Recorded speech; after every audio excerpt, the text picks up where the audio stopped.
There are, after joining Indian Army, there are few arms and services which a candidate can choose depending on his choice or his interest, like parachute battalions, those who are take parts in the special operations. Then we have those who are into tank battles. I mean, those who love tanks, they can go for the armored corps. And then we have artillery, and then mechanized infantry.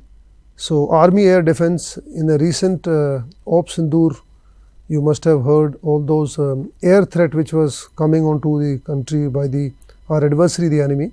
So all those were also taken care. They have played a very pivotal role, the Army Air Defense, wherein they thwart any kind of threat which comes from the air.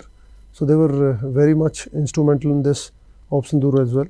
So Army Aviation, those who are interested in flying, so they also get an opportunity to fly the Army helicopters, and various attack aptors have also been inducted into the Indian Army.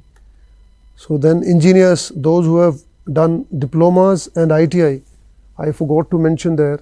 So those who have done 10th class and thereafter they have gone for 1 year or 2 year ITI or a polytechnic diploma, they also get additional marks if they are applying for Agniveer technical entry. So they get a bonus, and also depending on their stream which they have opted during their diploma or the ITI, they can opt for the that arms specific. So then for the communication in the Indian Army, we have a Corps of Signals.